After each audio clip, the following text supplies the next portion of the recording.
ఈ మధ్యకాలంలో రేపు 13వ తారీఖు జరిగే ఎలక్షన్స్లో నా ప్రత్యర్థి అయిన పీతాన్ సత్యనారాయణ గారు, అలాగే ఎంపీ అభ్యర్థి రూపకళ శ్రీనివాస్ వర్మ గారు ఎన్నికల ప్రచారంలో పాల్గొంటూ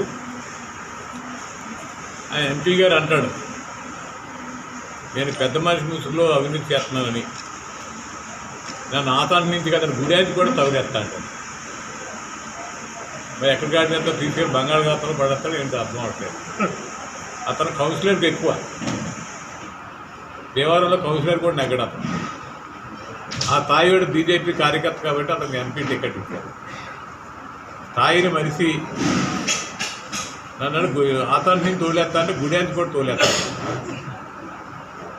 అతను నీ తాయి ఏంటి మర్చిపో, గుర్తుంచుకుని మాట్లాడాలని దయచేసి శ్రీనివాస్ వర్మ గారికి ఎలక్షన్లో పోటీ చేసినప్పుడు మనం ఈ రాబోయే రోజుల్లో ఏం చేస్తామో చెప్పాలి ప్రజలకి. ఇటు పీతాన్ సత్యనారాయణ గారు ఇక్కడ 6 సార్లు పోటీ చేశారు, 3 సార్లు నెగ్గారు, 3 సార్లు ఓడిపోయారు. ఇక్కడ 20 సంవత్సరాలు, సుమారు 30 సంవత్సరాలు ఆయన రాజకీయ జీవితం జరిగింది ఇక్కడ.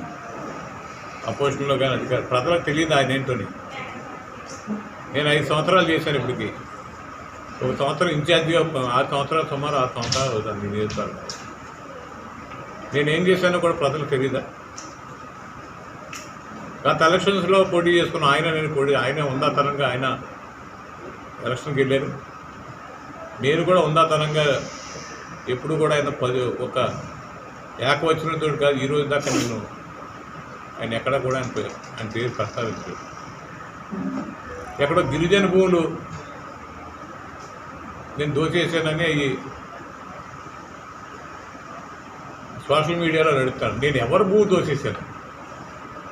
గిరిజనులు నా మీద కేసు వేశారు హైకోర్టులో, ఆ భూమి నా స్వాధీనంలో ఉందని. ఆ రైతు అతను నాదని రైతు క్లెయిమ్ చేసుకున్నాడు. రైతుకి గిరిజనులకి కమ్యూనిస్ట్ సిపిఎం పార్టీకి కోర్టులో కేసులు జరిగినాయి. నేను కోర్టుకు అఫిడవిట్ ఇచ్చాను, ఆ భూములతో నాకు ఎటువంటి సంబంధం లేదు, దిగుపూర్వంగా ఇచ్చాను. ఆ భూములకి నాకు ఏ సంబంధం లేదు. మేము వ్యాపార భాగస్వాములుగా ఉన్నప్పుడు వాళ్ళు రైస్ మిల్లర్స్, మేము మీద ఆ తోటలో సరదాగా వాళ్ళతో వెళ్ళడం. మా కుటుంబంలో వాళ్ళు వ్యాపార పార్ట్నర్స్ వాళ్ళు, పాలకొల్లు రేపాకులు. అవి ఏదో నేను దోచేసాను. నేను పుట్టడే గౌరవ కుటుంబంలో పుట్టాను. నేను 10 సంవత్సరాలు రైతుగా వ్యవసాయం చేశాను, 40 సంవత్సరాలు వ్యాపారస్తుడిగా, సుమారు ప్రథమయాన్ని రాజకీయంగా 50 సంవత్సరాల నుంచి నేను ఈ జిల్లాలోనే కాకుండా విద్యావేత్త సంవత్సరం నడుపుతున్నాను. ఈ దేశంలో 8 రాష్ట్రాల్లో వ్యాపారాలు ఉన్నాయి. ఇప్పుడు ఎవడో దొంగతనం చేసి దొంగ అని పారిపోతాడు. ఇసుక గురించి మాట్లాడేస్తున్నారు మీరు. అయోధ్య రంగులో తెల్లకాటికి నెలకు 2,000 రూపాయలు ఇచ్చి మీరు బాలం సుధీర్ అన్న అతను పెట్టి నీ కొడుకుని పెట్టి రిగ్జర్స్ తోటి లాగేశారు అక్కడ ఇసుకి. ఈరోజు సుమారు ఒక 50 ఎకరం కొట్టుకుపోయింది గోదావరిలోకి.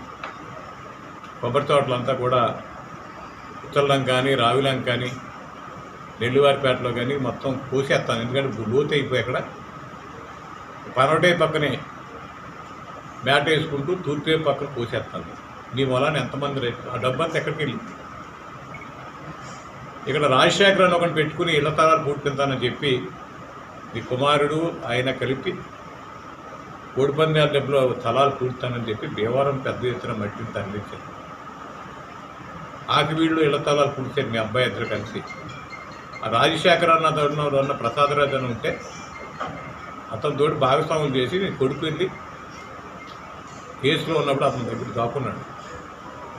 నా దగ్గర ఆ రోజు పూర్తి ఇన్ఫర్మేషన్ ఉంది, కానీ నేను అలాంటి నీతి రాజకీయాలు చేయను, చట్టం దాని పని దాన్ని చేసిపోతుందని చెప్పి కొడుకు ఎక్కడ ఉన్నాడో రాజస్థాన్లో ఏ ఊళ్ళో ఉన్నారో కూడా నా దగ్గర అడ్రస్, కానీ నేను అలాంటి పనులు చేయలేదే.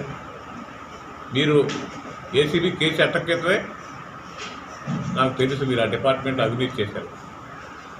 నాకు అధికారులు ఆ రికార్డు ఇస్తానని చెప్పారు, కానీ నేను దాని జోలికి వెళ్ళలేదు. నాకు జగన్మోహన్ రెడ్డి గారు అవకాశం కలగజేశారు.